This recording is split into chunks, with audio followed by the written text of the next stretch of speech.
তো দর্শক আপনারা দেখতেই পাচ্ছেন যে এটি হচ্ছে দুর্যোগ ব্যবস্থাপনা অফিস, যে অফিসটি কোটা বিরোধী আন্দোলনকারীদের যে কমপ্লিট শাটডাউন ছিল সেই শাটডাউনের প্রথম দিনেই কিন্তু এইখানে এসে হামলা চালায় দুর্বৃত্তরা।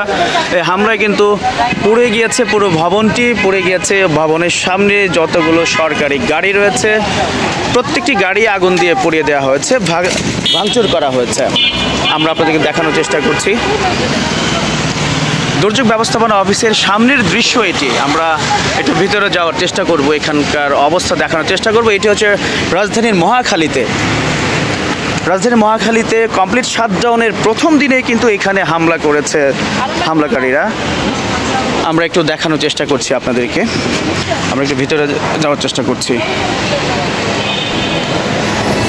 আপনাদেরকে যদি দেখায় গুনে গুনে কতগুলো গাড়ি হবে, অনেকগুলো গাড়ি। একে একে যদি আপনাদেরকে আমরা দেখানোর চেষ্টা করি, আচ্ছা কতগুলো গাড়ি এখানে পুড়িয়ে দেওয়া হয়েছে।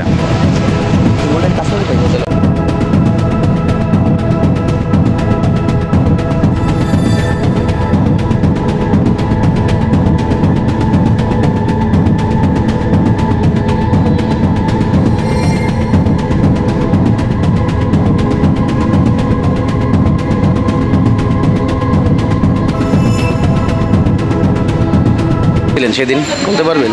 ওদিন খালি দেখছি যে এখানে গাড়ি ভাঙতেছে, ভাঙার পরে সাডেনলি একটা গাড়িতে পেট্রোল ঢেলে লাগাই দিছে। আর ওরা আগুন লাগানোর পরেও তারা বাইরে ভাঙতেছে, ভিতরে আসছে। এরপরে তারা আমাদের আমরা করে বোর্ড দিয়ে বার হয়ে ওই বিল্ডিং দিয়ে বার হয়ে পড়ে গেছি। আচ্ছা আচ্ছা, কোনো আপনাদের কেউ আহত হয়েছে? ব্যথা আপনাদের উপর আঘাত করেছে? হ্যাঁ, আমাদের উপরে আঘাত করছে। আমরা তো পরে এখানে ছিলাম, পরে যখন বেশি আঘাত করছে পরে উপরে চলে গেছি।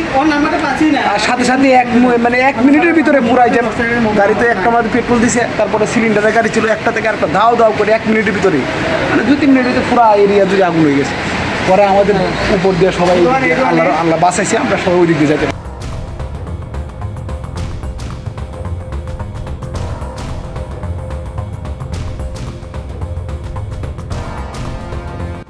দর্শক, এটি হচ্ছে দুর্যোগ ব্যবস্থাপনা অফিসের সার্ভার কক্ষ, যেটি মহামূল্যবান, অনেক মূল্যবান সার্ভার রয়েছে এখানে।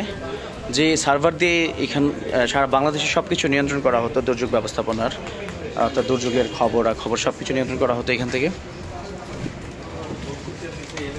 তো আমরা দেখানোর চেষ্টা করছি এই সার্ভারগুলো অনেক মূল্যবান। এই সার্ভারগুলো কিন্তু একেবারে জ্বালিয়ে দেওয়া হয়েছে।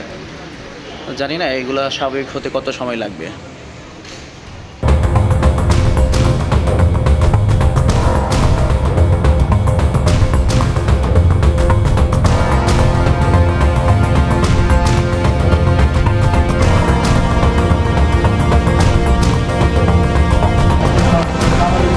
আরও যদি আপনাদেরকে দেখাই, এখানকার বিদ্যুৎ সংযোগও বন্ধ রয়েছে।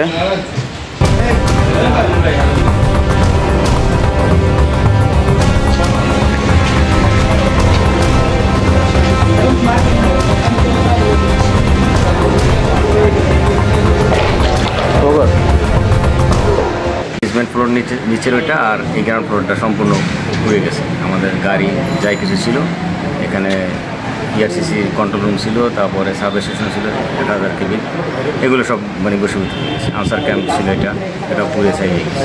আচ্ছা, এগুলো গাড়ি কি পরিমাণ ছিল বলতে পারবেন?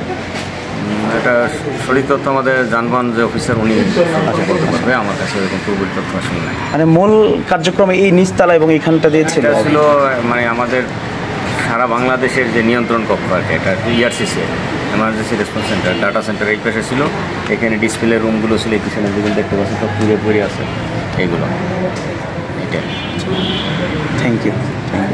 দর্শক, আপনারা শুনেছেন যে এখানটাতে ছিল ডিসপ্লে সেন্টার এবং মূল কার্যক্রম এখান থেকে পরিচালিত হতো। এখানে অনেকগুলো ডিসপ্লে থাকতো, দুর্যোগ ব্যবস্থাপনার সকল তথ্য এই জায়গা থেকে আমরা গণমাধ্যম কর্মীরা এখান থেকে আমরা পেতাম। তো এই ভবনটি একেবারে পড়ে একেবারে ধ্বংসস্তূপে পরিণত হয়েছে।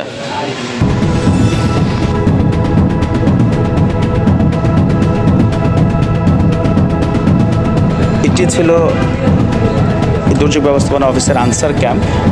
ওই আনসার ক্যাম্পটিও একেবারে পড়ে শেষ হয়ে গিয়েছে। আমরা যদি একটু দেখি, এখানে আনসার সদস্যরা থাকতো, একেবারে পড়ে যে এটা একটা আনসারদের থাকার একটা খাট ছিল, দেখাই এই যে ট্রাঙ্ক, এদিকে একেবারে গ্লাস ভেঙে সব চোরমার হয়ে গিয়েছে, হয়তো কোনো কিছু আর অবশিষ্ট নেই, ধ্বংসস্তূপ ছাড়া কোনো কিছু আর অবশিষ্ট নেই।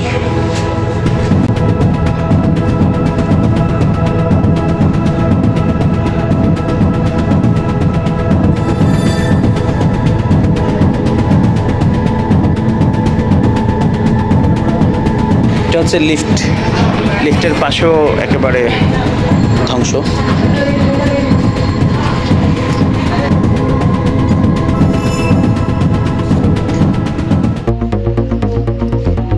বলে যাওয়ার চেষ্টা করি।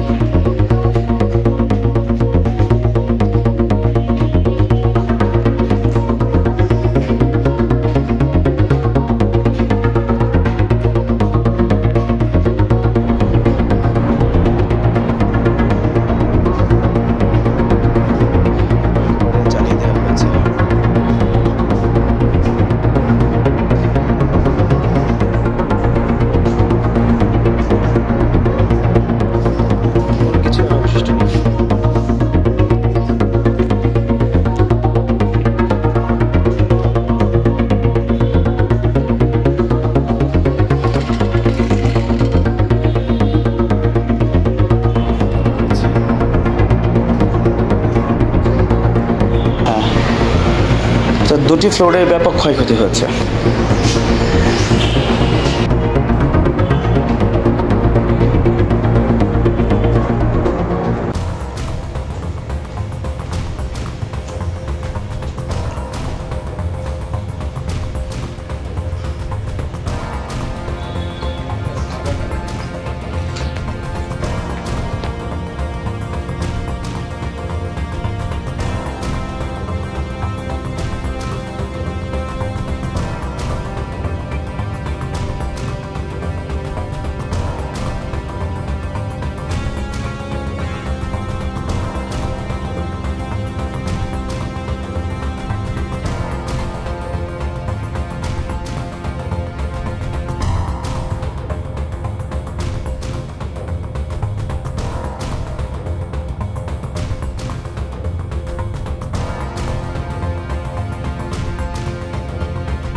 জিএফ টেলিফিল্মস বিডি, সৃষ্টিশীলতার সঙ্গী।